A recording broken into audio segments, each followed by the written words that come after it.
کی فقہ حنفی اور اس کے دلائل جناب۔ السلام علیکم ورحمۃ اللہ وبرکاتہ۔ دوستو، ذہنی آزمائش کے لاجواب اور بہت ہی پیارا سیگمنٹ فقہ حنفی اور اس کے دلائل ایپیسوڈ نمبر 8 کو آپ سنیں۔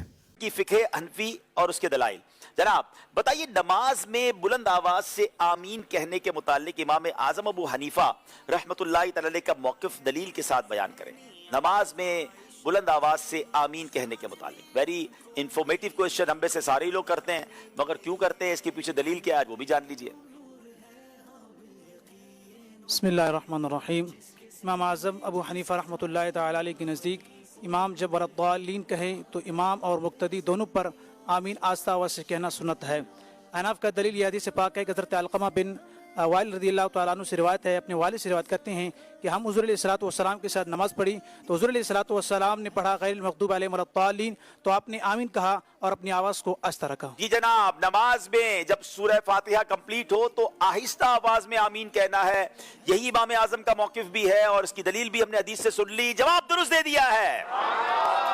اگر جمعہ والے دن عید ہو تو کیا جمعہ پڑھنا ضروری ہے؟ اس سے متعلق امام اعظم ابو حنیفہ کا موقف دلیل کے ساتھ بیان کریں۔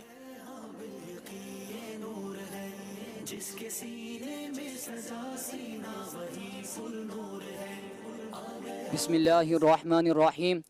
اگر جمعہ کے دن عید ہو تو عید واجب اور جمعہ فرض ہی رہے گا۔ جمعہ فرض قطعی ہے جو کسی بھی صورت نہ پڑھنا درست نہیں ہو سکتا۔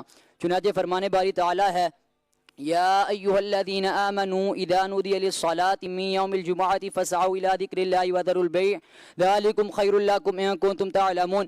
اے ایمان والو، جب اذان نماز کی اذان ہو جمعے کے دن تو اللہ عز و جل کے ذکر کی طرف دوڑو اور خرید و فروخت چھوڑ دو، یہ تمہارے لیے بہتر ہے اگر تم جانو۔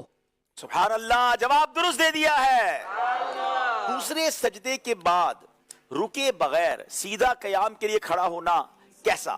امام اعظم ابو حنیفہ رحمۃ اللہ تعالی علیہ کے نزدیک دوسرے سجدے کے بعد بغیر استراحت کے قیام کرنا سنت ہے۔ سنن ابو داؤد اور سنن نسائی جامع ترمذی میں صحیح سند کے ساتھ ایک حدیث پاک نقل کرتے ہیں کہ عائشہ صدیقہ رضی اللہ تعالیٰ عنہا سے مروی ہے کہ حضور صلی اللہ تعالیٰ علیہ وسلم اپنی نماز تکبیر تحریمہ سے شروع کرتے تھے اور الحمدللہ رب العالمین سے قرات کرتے تھے۔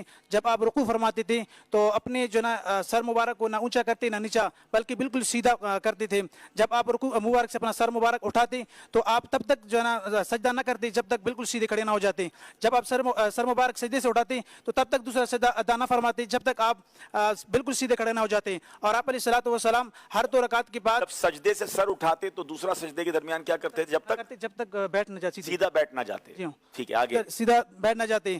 آپ علیہ الصلوۃ والسلام ہر 2 رکعت کے بعد تشہد پڑھتے تھے اور آپ علیہ الصلوۃ والسلام نے شیطان کی طرح بیٹھنے سے منع فرماتے تھے اور درندوں کی طرح اپنے دونوں ہاتھ کو زمین پر بچھا کر اسے بھی منع فرما کرتے تھے اور سلام کے ساتھ آپ علیہ الصلوۃ والسلام اپنی نماز کو ختم کرتے تھے اور آپ علیہ الصلوۃ والسلام رکوع شیطان یعنی دونوں پاؤں کو کھڑا کر کے ایڑیوں پر بیٹھنے سے منع فرماتے تھے۔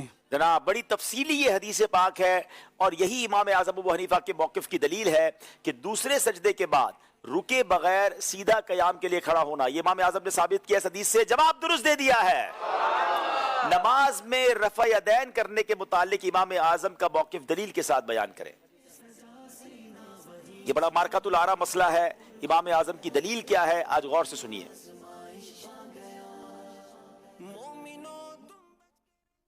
بسم اللہ الرحمن الرحیم۔ امام اعظم رحمۃ اللہ تعالیٰ علیہ کے نزدیک نماز جنازہ میں رفع یدین نہ کرنا سنت ہے، اور اس پر دلیل یہ ہے کہ جامع ترمذی محمد بن عیسیٰ ترمذی سے مروی ہے کہ حضرت ابو ہریرہ رضی اللہ تعالیٰ عنہ سے مروی ہے کہ رسول اللہ صلی اللہ تعالیٰ علیہ وآلہ وسلم نے نماز جنازہ پر تکبیر پڑھی اور صرف پہلی تکبیر میں ہاتھ اٹھائے، پھر دائیں ہاتھ کو بائیں ہاتھ پر رکھ لیا۔ یہاں ہمارے پاس حضرت علقمہ کی روایت ہے، وہ والی روایت بھی سنا دیں۔ حضرت علقمہ رضی اللہ تعالیٰ عنہ سے روایت ہے کہ حضرت عبداللہ بن عباس رضی اللہ تعالیٰ عنہ نے ایک مرتبہ ہم سے فرمایا کہ میں تمہیں خبر نہ دوں کہ رسول اللہ صلی اللہ تعالیٰ علیہ وآلہ وسلم کس طرح نماز پڑھتے تھے۔ یہ کہہ کر آپ نماز کو کھڑے ہوئے اور صرف تکبیر تحریمہ میں ہاتھ اٹھائے، پھر ہاتھ نہ اٹھائے۔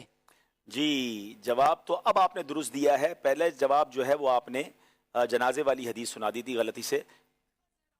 جی، تو اب یہ بتائیے گا کہ ان کو نمبر دیے جائیں گے کہ نہیں؟